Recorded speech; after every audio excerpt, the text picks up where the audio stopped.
بابایشان خداوند شما رو نگه دارد و وقتی که با عائلت همخوابگی میکنی در تنت لباس باشد یا شب خاروک یا که کرتو و بروک باشد، با آن لباس هایی که در تنت بود جاگه خاروی کردی با همسرت، آن لباس ها وقتی نماز خوانی می شود با احتیاط که یگان جایش نرسیده باشد. التماس در همین باب سوال بیاد او دادر از تو هم بروک هم کرتو کتیز نه چه خوامری یک آدمی ساده خدا رحمت کنه، یا آدم ساده بوده چند بعضی کتاب ها همین اصل مؤلف های کتاب ها بعضی ساده هستند خدا رحمتشان کنه. در بالاش ادیال گرفته گفته کسی اگر در بالاش در ادیال گرفته یا کرپه گرفته قطع همسرش خواب نکنه گناهگار میشه. بس اینی کدام آدمی شو بوده حضرت زنده باشه سلام بندیم گو آقای این دادری عزیزی ما با کرتو بروچ خیلی کامر اقتیزه ند نه لباسکات خوشرو که هست هم یا ازار تپوش پوش خوب در وقتی خواب کنه هوایی هم کشون طرف مو کار بارد که بود شد بعد تپوشک تپوش خواره ضرر ندارد. این آیا خیلی جوان آده بچه ها بسیار ساده هم عزیزان من انشاءالله نشانه خوبیشان هست خداوند نگهشان دارد. غم اسلامشان میخورن ترس دارن خوب هستین. وقتی که خودت دانی دادر عزیز که همون هیچ جای لباسی تو آلوده شدگی نیست میتونی بعد از خواب خستن غسل کنی همون لباسات پوشی نماز خوانی. لیکن اگر انیق دانی که همون آبش در کجا مقدارش رسیدگی است، اگر آبی منی رسیدگی باشد سحر خیزی پاک شدگی است او رو به دست شک پاک شکش تازه است ناشسته هم نماز خوان می شود با که ندارد. بچه خوشرو در خانه اگر درتان قلف داشته باشد درتان قلف داشته از نیمه درون قلف داشته باشه کروچاک کنی خانه جا همخوابگی با کمپراتان کتی قلفک داشته باشد در جا کتیزی نظران دار کنی چه کم خوره یا خی آی خانه خودو تحصیلی خودو تحصیل بشن پول میپرسیدن که تو راست گو به کی گشتی تو راست گو به کی تو رو کی بوسه کرد دیگه دختری ساق یافتن ممکن نیست. همه مینیوبکا همه پلافکا دیگه مرده سغیرات همه بیرون نگیره دیگه. بابایشان خداوند شما را نگه دارد. به سوال من حتما جواب بوده که من 10 ماه می شود که من به خود نیستم. من سال گذشته آینه دار شدم، زندگیم خوب بود، ما یکدیگر را ناز می دیدیم. ماه آگوست گذشته مادرش آمد و دخترش را گرفته برد و من گفت که جدا می شوی. اگر جدا نمی شوی مادر تو نیستم. کلی نگفتم که جدا بشه شد اگر نشی آبتون میکنم نمانگی باری. هرچند والدینم فهماندن نفهمید این خوشتاملش قبول میکردن. مرا مجبور کردن که سرته من 1 طلاق کردم. مجبورا امهش گفت که نه 3 طلاق کن. بعد 1 طلاق گفتم با 3 طلاق گفتم. همین طلاق من چند طلاق هست؟ 3 طلاق هست داده هست. دیگه شما زن شما نیست. جوانمرد باید طلاق نکنه. اولش که دوستش می داشتی می کشتن طلاق نمی کردی. خدا همه زنک یش طلاق خود می زد کشتا مورد. خیلی مادر است. یش طلاق وقت نمی مردی آخی. خوب اکنون که طلاق کردیم چون او 1 طلاقش طلاق رجعی است. این دویم طلاقی که بالا بکرد این 3 کردی 4 تا شد. 3 تاش طلاق زن از شما جدا شد 1 تاش در گرمت گناه نمیشته میشه. بچه های عزیز بازم به شما تاکید میکنم طلاق کردن عادت نکنید. طلاق راه حل جنجال زندگی نیست. طلاق عائله را ویران میکند، شما را حسرتی میکند، عصباتان خراب میکند، بچه هاتان یتیم میکند، خانه تان ویران میکند، از مال و ملکتان تقسیم میسازد. بنابر طلاق راه حل نیست. وضعی شوید خوب جنجال است عائلوی است. شما خوشنامتان میدید مادر جان گیرم دخترت بر یا ما میسته 2 ماه میسته خوب تا حوصلش دیتون باید روز میبیام. اما من زنی طلاق سرتی ندارم. باید این تو میگفتی میزدو تم نمیگفتی. پاش موچه میکردی دستاش موچه میکردی. آدمای خیلی میگن یا بار پیشی خر یا خر پیشی بار. خوب کمتری خوشتامانی بده خدا نگه دارم. زن چیزی خوب هم میگن خوشتامانش در روش در گور اونم که خوشتامانی میگن. گل به تاراج رفت خار بیمان. سعدی عبدالستان دیگه حکایه داره که وقت تنگی نمیگیم. خلاصه دادر حضرت عیبای خودت که طلاق کردی دیگر از کفای اون نگرد. او سه شده است او دیگر زنی تو نیست. در نزد خداوند من گناهگار هستم. آره گناهگار شدی. توبه کن استغفار کن که شرمانی کن خدا گناه تو گذرد. باز بعد 2 ماه من را زن دادم. این دختر را توی کرده به خانه آوردم. شب با وی خانه‌داری کردم. دختر نبود بیوه بود. حالا زندگی هم خوب نیست. من ویش رو ناز میبینم بابا جان چی کار کنم؟ التماس به من راه زندگی را نشان کن. آده بچه خوب بودن. این سوالا رو بیا خیلوات کن. من نمازه اصلا منیش دیگه می سوالا رو اکوال مونه چی بشه که محالی با نباری زنی بیوات گو که خدا وقت دیگه ای بیوگی و پروانه کن چند همین یه شب بینم بیوه بشه دخترم که میگرفتی.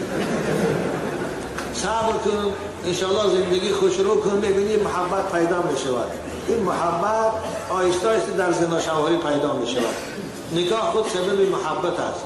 انشاءالله بودکدار که شدی امیدوارم بین شما و خداوند الفت پیدا میکنه دو زندگی تا خوب رفتار میگیرد. بنابراین اگر نصیحت من گیری با همین همسری که ثانی گرفتی صبر کن زندگی کردن گیر انشاءالله خدا خیر بیناتان ده الفت پیدا میشه محبت پیدا میشه. خوب او بیوگیش فراموش کن. تام بیوه بودی و خیلی زن گرفتگی هستی بایم بیوه آدم ها زنی بودکدار میگن 3-4 بودکتی. بنابراین فتواها میگه یک آدم در وقت زنگیری شرط میکنه و این شرط البکارت فوجدها سیبا لزمها کل المهر. یک آدم دختر گرفتنی میشود در وقتی پیش از نکاح شرط میکنه که عروس اگر دختر نبرایی مهر تو $500 نه مهر $100 است. اگر دختر برایی $500 مهر نه خیلی خوب. بعد همخوابگی کی دختر نبرامد اینه بیوه برامد رنگ این دادر ما باریم همین $500 مهر واجب است یا همون $100 گفتگیش همون $500 واجب می شود. بنابراین دادر عزیز خوب من به شما بگی شاید این دختر نبرامدن همسر شما نه به سبب زنا کردن شاید به سبب حیض بسیار دیدن شده باشد. شاید به سبب دکتر رفته یگان دارو پاره کردن شده باشد. بنابراین شما در حق عروس هم گمانی نکنید. نپرسید که با کی رسیدی. بعضی احمقا نزد من تو بچه ها بسیار میبیان عروسان در شب اول به جای آنکه زندگی شیرین کنن من تو رو دوست میدارم میگوید پرسید یعنی تو راست گو به کی گشتی تو راست گو به کی تو رو کی بوسه کرد. آه جوان مرد آوای پیش از آن که زنی تو بود و زنی تو نبود و کسی که میگشت کاری وای بود اکنون که نکاح کردی این جانب تو کنترال کن وایشی چی کار داری شیعه بخیلی که زبانشان طلاق کردم وار کنه این جنجال پیش من هر روز میبیاد و تو چی کار داری و به کی میگشت نمیگشت. تاجیکان ما یک مقال دارم اصل در تکی پای خودم نلنگر پیش بیلنگی نمیکاری تو نبود. آخه یه بود دیگه دختری ساق یافتن ممکن نیست. همه مینیوبکا همه پلافکا دیگه مرده سغیره که همه بیرون میگیره دیگه. این است جامعه کم تو شد دنیای غرب دختر بودتا عیبه میگه ولی شما را مگم که کرشتیم بلا همه تا نگه دارو خواهرهای ما را انصاف دیگه که خیانت نکنه. بنابراین دادر عزیز صبر کنی انشاءالله خدا خیر ثواب هم بگیری. سیری همسرتن نبرا. خوب البته اینجا ما شما رو نمیدونیم چی هستی. خوب کردی که نام تو نگفتی دیگه من با نام تا میخوندم.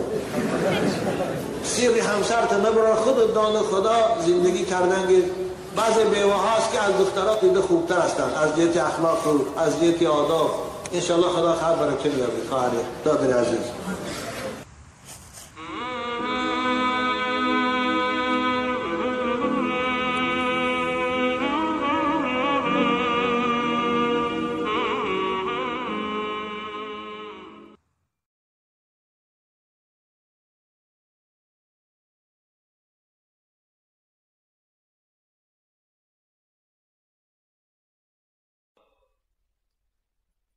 و نکاح کردن بعد 4 زن جایز نیست گفتگی.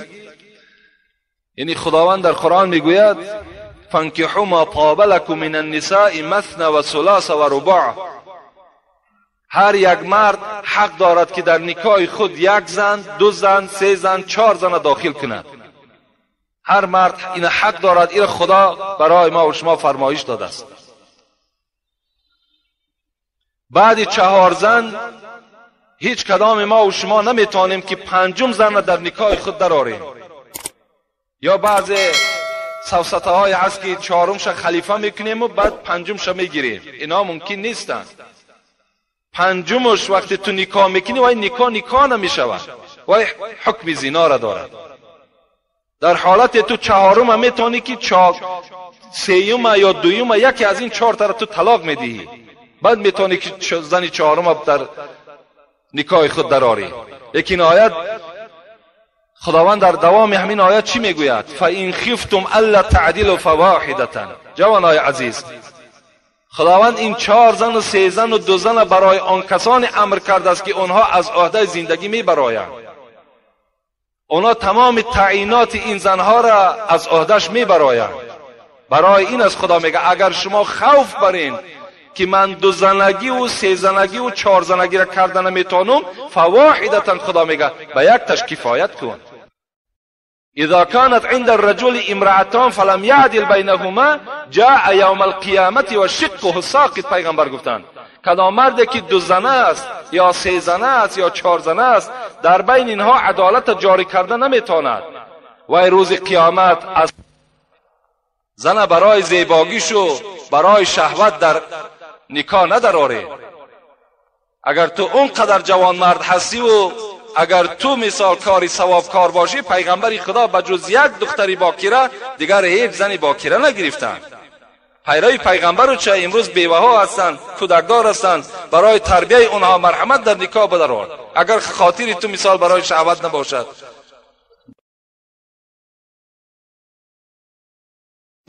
برادرای عزیز و گرامی، حضرت لقمان یک عجیب یک سخنی زیبا دارد.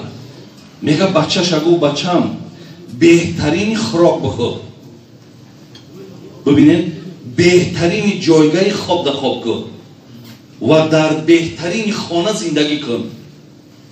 میگه بچه حضرت لقمان گفتن آخی پدر عجایب سپارش دادی، آخی ما آدمی فقیریم، ما آدمی کمبغلیم، من از کجا بهترین خوراک میابم؟ من از کجا بهترین رخت خواب میابم؟ من از کجا بهترین خانه میابم؟ حضرت لقمان بسیار حکیم بودن، بسیار دانشمند بودن. گفتم بچم بهترین خوراک اگر دیر بخور و کم بخور از همون خوراک در دیده با لذت ترین در روی دنیا دیگه خوراکی نیست. یعنی خوراکی را که آدم وقتی در حالت گرسنگی میخورد و وقتی که اگر کم بخوره میگه با لذت ترین خوراک همونه بچم. او تربیهش کرد. یعنی گفت گرسنه شدی بعد بخور. ولی در زمانه پیامبرمون یک دکتر یک بگیم کلینیکای شخصی شد. یکون صحابه پیامبر مراجعه میکنه. این دکتر گفت آخی من را کشادم که مقصد 4 تنگه کار کنم. آمد پیش حضرت گفت که مرا دعا بده که اینجا در کار کردن نمیشیده است. حضرت دعاش داد و گفت پیامبر میشود که مرا بگوی که برای چه می مردم مراجعت نکرد در من؟ گفت اینها نفرهایی هستند که تا گرسنه نشوند خوراک نمیخورند. اصحاب من همین خیلی تعلیم گرفته است. تا گرسنه نشود خوراک نمیخورد. اگر خوراک هم که خورد شکمش نیم کشید قطع میکنه خوردنم، پر نمیکنه میداره. یکی از علامت های بیمار نشیدن این بنده های خدا گفت همینه برادر عزیز. زیرا پیامبرم در حدیث ها آمده است معده شما 3 خانه داشته باشد، نیم از خوراک، نیم از آب، نیم دیگرش ای نفس. از 3 خانه باید عبارت باشد. این تعلیمات پیامبرمان است.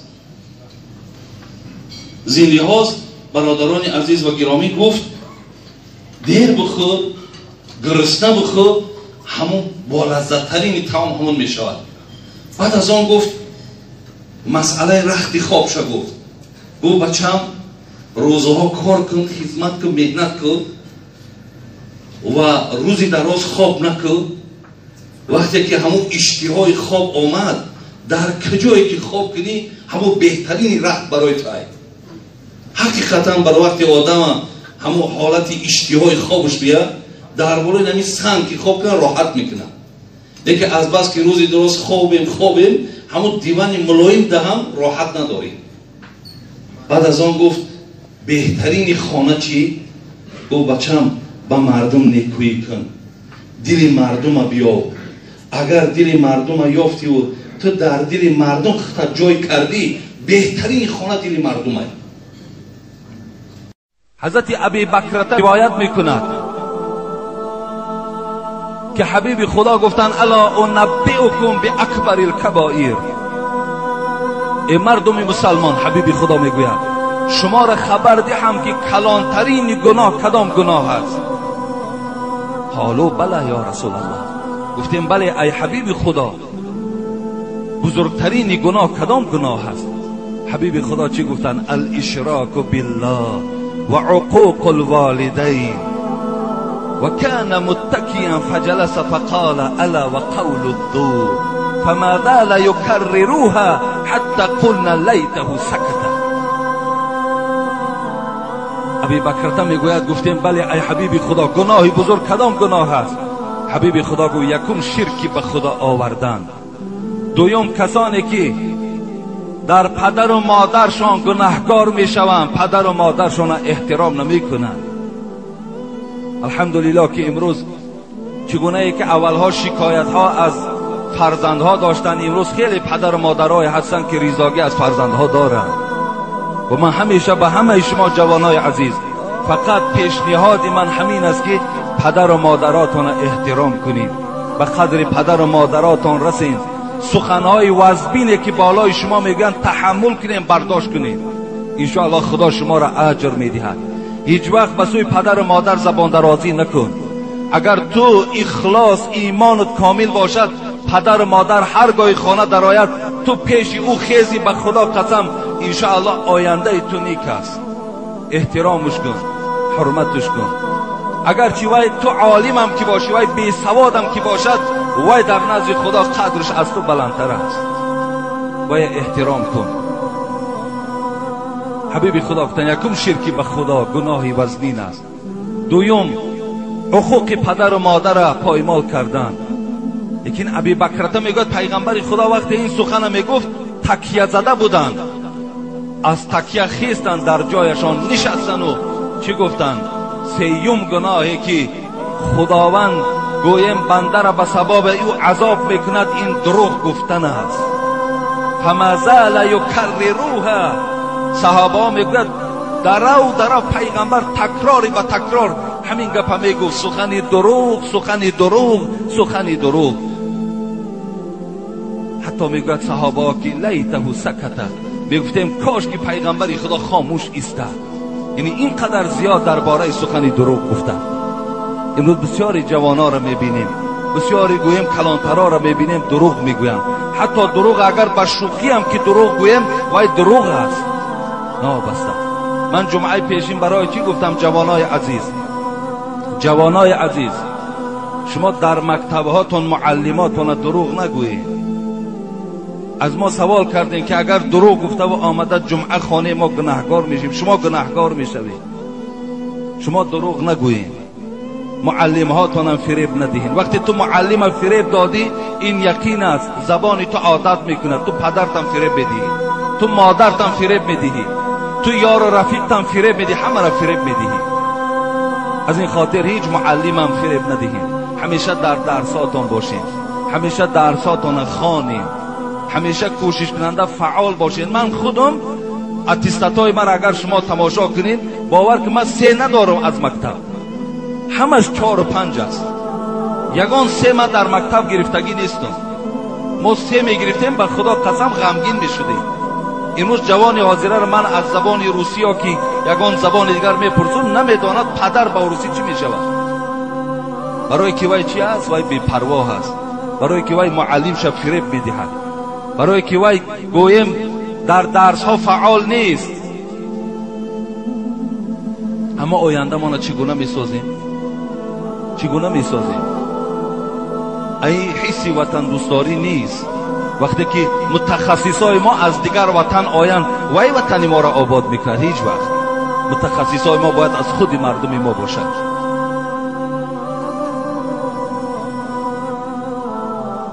دروغ این یکی از گناههای کبیره هست. همه تلفن سکوندمیر دارد که ثانیه را حساب میکنه، 1 2 3 4 5. به خدای مهربان قسم که من خودم تخمین کنم همون سکوندمیر شاکر جخیدم گفتم که در 1 مینوت من چند بار این سوره فاتحه را خوانده میتونم. همون را زیر کردم. الحمدلله رب العالمین الرحمن الرحیم مالک یوم الدین ایاک نعبد و ایاک نستعین. خب آمدم ولا الضالین آمین خواندم، باز خواندم. در 1 دقیقه برادرای عزیز 5 بار سوره فاتحه خواندم. علما میگن در 1 سوره فاتحه را خواندن 600 ثواب است. تصور کن در 1 دقیقه 5 بار 3000 ثواب در 1 دقیقه. ببین چقدر ما اهمیت نمیدیم. 1 دقیقه در آدم میتوند 3000 ثواب. وقتی که الله دویم باره جان در ما بر میگرداند ما از خدای مهربان چی خواهش داریم؟ میگیم خدای مهربان رب ارجعونی، ما را 1 بار دیگه به دنیا بر نمیگردانی. برادر عزیز این دنیا چی دارد که ما برای این از خدای مهربان بازگشت دویم باره داریم؟ میگه لعلی اعمل صالحا فیما ترکت. خدایا من در دنیا در وقت بسیار به اهمیتی کردم، میخواهم که همون به اهمیتی هایی را که در دنیا کردم، وقت های بیهوده را که گذرانیدم، میخواهم جبران او را با عمل صالح بگردانم. میخواهم که عمل های صالح کنم، میخواهم پایبند زیادتر حسنات شوم تا در پیش تو آمده و از اهل خجالت نباشم. پیغمبر خدا بر امت تأکید کردند که پس هر یک نماز هر یک امتی من این دعا را بخواند: اللهم اینی اعوذ بک من عذاب القبر و اعوذ بک من عذاب جهنم و اعوذ بک من فتنة المحیا والممات و اعوذ بک من فتنة المسیح الدجال. پیغمبر خدا فرمودند پروردگارا پناه طلب میکنم به سوی تو اولا از عذاب جهنم، از عذاب دوزخ که برای بنده های گناهگار آماده شده است و حرارت او از حرارت دنیا 70 برابر زائد است. خدایا به سوی تو از او پناه طلب میکنم و خدایا به سوی تو از عذاب قبر پناه طلب میکنم که عذاب قبر بر همه رسیدنی است. به سر قبر یکی رفتم و گفتم چونی؟ حضرت جامی میگوید رفیقم از دنیا گذشت، رفته پرسان کنم حال تو در این خانه چگونه است. به سر قبر یکی رفتم و گفتم چونی؟ گفت احوال چی پرسی که بیایی دانی؟ احوال مرا چی میپرسی؟ این احوال ما برای تو چگونه بیان کنم؟ وقتی که تو وارد این خانه شوی خود آگاه میشه که این حالت چه حالت است. پیغمبر خدا دعا پناه طلب کردن خدایا از عذاب قبر مرا نگه بدار. و سیوم گفتند خدایا از فتنه های زندگی و فتنه های وقتی جان سپاری نگاه بدار. و در آخر گفتند خدایا از فتنه مسیح الدجال ما را نگه بدار. این دعای هست که همه شما پیغمبر خدا تعلیم دادند که بعد هر یک نماز شما پناه طلب کنید.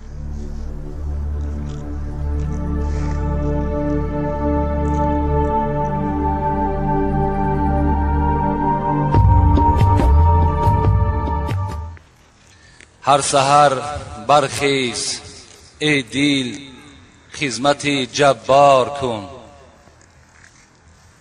هر سحر برخیز ای دل خدمت جبار کن، گر توانی بعد خدمت گریه بسیار کن. گریه و زاری عجب سرمایه درگاهی هوست، هر دم صبح سعادت خیش را بیدار کن. خدا رحمت و مغفرت کند. حضرت حافظم همین منظره را برای ما و شما بیان کردند. آدمای نادان و آدم جاهل وقتی که پیشوای ما و شما می شود، باور کن آدم دانا دیگر جگرخون می شود. وقتی می بیند یک آدم نافهم پیشوا هست و آدم دانا از پس وی است، این باور کن در هیچ شرایط راست نمی آید. همین است که شاعر حافظ می گوید از تقاضای زمان و گردشی چرخی فلک، خیرس را گفتم تقای و خوک را گفتم امک. این چی شور است در این دور قمر می بینم، همه آفاق پر از فتنه و شر می بینم. هیچ شوقت نه برادر به برادر دارد، هیچ مهر نه پدر را به پسر می بینم. هیچ شوقت نه برادر به برادر دارد. امروز ما جنجال بین دو برادر را خلاص میکنیم. دو برادری که از یک پدر از یک مادر هستند، اونها را جنگ اونها را ما خلاص میکنیم، رفته اونها را مصلحت میدهیم. اینا همه نشانه قیامت است. هیچ مهر نه پدر را به پسر میبینم، حتی مهر پدر از فرزند کنده میشود. دیروز یک فرزند در نزد من شکایت کرد، من نام او را نمیگیرم. گفت داملا گفت نزد پدر رو میرم، میگد که نزد من تماما نیا که دعای بدت میکنم. برای خاطر زنش، برای خاطری که زنی نو گرفته است، پیش من نیا بچم که من ترا دعای بد میکنم، کی لازم شدی من ترا دعوت میکنم. ای حضرت ها بیهوده نگفتند هیچ مهر نه پدر را به پسر میبینند. مردمان روز بهی میطلبند از ایام، مشکل این است که هر روز بدتر میبینند. هر روز ما دعا میکنیم، هر روز خاص ما آرزوی ما این است که بهبودی میشود، بهبودی میشود، لکن روز به روز مشکلات و نافهمی در بین ما و شما پیدا شده ایستاده است. ابلهان را همه شربت ز گلاب و قند هست. بین این مصرع شعریش همین حدیثی که الحال با شما گفتم. آدمای جاهل، نامناسب، نامطلوب، نامعقول، احمق پیشوای ما و شما میشوند. ابلهان را همه شربت ز گلاب و قند هست، خود دانا همه از خون جگر میبینند. کجا یک دانا هست بیچاره حالش وزنین است، کجا یک آدمی با خرد است زندگی خوب دریاب کردن میتواند، کجا یک آدمی ابله است، کجا یک آدمی نافهم است در بهترین شرایط زندگی دارد. ابلهان را همه شربت ز گلاب و قند هست، خود دانا همه از خون جگر میبینند. اسب تازی شده مجروح به زیر پالان، طوق زرین همه در گردن خر میبینم. طوق زرین زیب اسب داشت، این منصب و این پیشوایی زیب آدمی خواندگی و زیب آدمی دانا داشت، لکن این طوق زرین در گردن خر پرتافتند. حالان که برای خر همون جیل، همون پالانی که ذکر کرد، همون جیل کونه مناسب بود، نه این طوق زرین. دختران را همه جنگ است و جدال با مادر، پسران را همه بدخواهی پدر میبینند. هر روز جنگ بین مادر و بین دختر است. هر روز فرزندها آرزو میکنند که این پدرها از بالای سر اونها دور شود. پسران را همه بدخواهی پدر میبینند. پند حافظ شنو ای خواجه، برو نیکی کن که من این پند به از گنج و گوهر میبینم.